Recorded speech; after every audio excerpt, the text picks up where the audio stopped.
کہ ابھی مجھے اطلاع ملی ہے کہ اسلام آباد میں پہلے جلسہ گاہ کی جگہ بدلی گئی اور جگہ بدلنے کے بعد اب ہمارا جو جگہ بدلنے کے لیے سامان جو ہمارا پڑا تھا اس کو جا کے ترنول تھانے لے گئے ہیں. تو میں واضح بتا رہا ہوں، واضح کہ سب سن لو، سامان واپس کرو.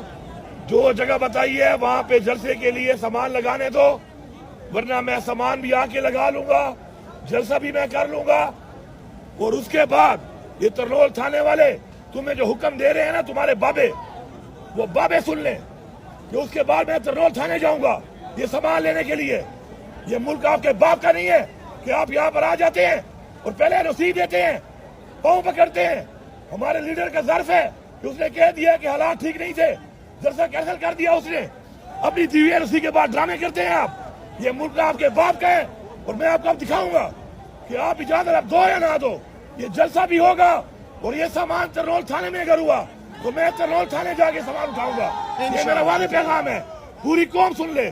سب نے آنا ہے، میں ساتھ ساؤنڈ بھی لے کے آؤں گا، کنٹینر بھی لے کے آؤں گا اور جلسہ بھی کروں گا اور یہ سامان بھی وصول کروں گا. بہت شکریہ. یہ روڈ کے مائک کس کے ہیں؟ مائک لے مڑا، میں ابھی دیتا ہوں. کہ ابھی مجھے اطلاع ملی ہے کہ اسلام آباد میں پہلے جلسہ گاہ کی جگہ بدلی گئی اور جگہ بدلنے کے بعد اب ہمارا جو جگہ بدلنے کے لیے سامان جو ہمارا پڑا تھا اس کو جا کے ترنول تھانے لے گئے ہیں. تو میں واضح بتا رہا ہوں، واضح کہ سب سن لو، سامان واپس کرو. جو جگہ بتائی ہے وہاں پہ جلسے کے لیے سامان لگانے دو، ورنہ میں سامان بھی آ کے لگا لوں گا، جلسہ بھی میں کر لوں گا. اور اس کے بعد یہ ترنول تھانے والے تمہیں جو حکم دے رہے ہیں نا تمہارے بابے، وہ بابے سن لیں کہ اس کے بعد میں ترنول تھانے جاؤں گا یہ سامان لینے کے لیے. یہ ملک آپ کے باپ کا نہیں ہے کہ آپ یہاں پر آ جاتے ہیں اور پہلے رسید دیتے ہیں، پاؤں پکڑتے ہیں. ہمارے لیڈر کا ظرف ہے کہ اس نے کہہ دیا کہ حالات ٹھیک نہیں تھے، جلسہ کینسل کر دیا اس نے. اپنی دیوی رسی کے بعد ڈرامے کرتے ہیں آپ. یہ ملک آپ کے باپ کا ہے اور میں آپ کو اب دکھاؤں گا کہ آپ اجازت اب دو یا نہ دو. یہ جلسہ بھی ہوگا اور یہ سامان ترنول تھانے میں اگر ہوا تو میں ترنول تھانے جا کے سامان اٹھاؤں گا.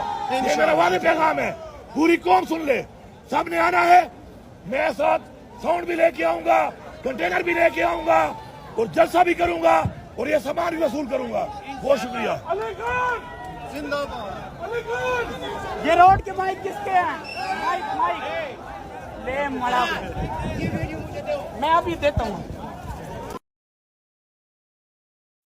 یاد رکھو کہ اگر ہماری اوقات 8 ستمبر کے جلسے کی نہیں ہے، پاکستانیوں اگر مل کے پوری قوم ایک جلسے کی حیثیت ہی نہیں رکھتی ہے تو شرم سے ڈوب مرنا چاہیے. پھر یہ قوم ہی نہیں ہے، یہ بھیڑ بھی نہیں ہے، یہ انسانوں کا اکٹھ ہی نہیں ہے، یہ چوپائے ہیں، شرمسار، نادم اور بزدل. تو لہذا جس خدا نے ہمیں تخلیق کیا اور جن کے ہاتھوں میں ہماری جان ہے، 100 سال جینے سے بہتر ہے کہ ایک دن جیا جائے تاکہ تاریخ یاد تو کرے. 8 ستمبر کا جلسہ ہم کریں گے، ہر صورت کریں گے، مریں گے یا کوئی مٹانا چاہیں، لیکن 8 ستمبر کو آنے والا دن جو ہے یاد رکھے گا کہ ایک عظیم الشان جلسہ ہوا تھا. اب ذمہ داری آپ کی ہے پاکستانیوں. ڈر کو گلے لگاتے ہو یا نکلتے ہو اپنے لیے، اپنے بچوں کی آزادی کے لیے، اپنے خان کی آزادی کے لیے، اپنے حقوق کی آزادی کے لیے، آزاد عدلیہ کے لیے. اپنے گھر میں 8 ستمبر کو مت بیٹھو، نکلو اور ایسے نکلو، اپنی بیوی بچوں سب کو ساتھ میں بٹھا کے نکلو. آؤ اسلام آباد کی طرف. ہماری نگاہیں، قوم کی نگاہیں، پاکستان کی نظریں جو ہیں ان پاکستانیوں کی طرف ہیں جو 8 ستمبر کو آئیں گے اور جتائیں گے کہ وہ شاعر نے کیا کہا ہے کہ سرفروشی کی تمنا اب ہمارے دل میں ہے، دیکھنا ہے زور کتنا بازوئے قاتل میں ہے.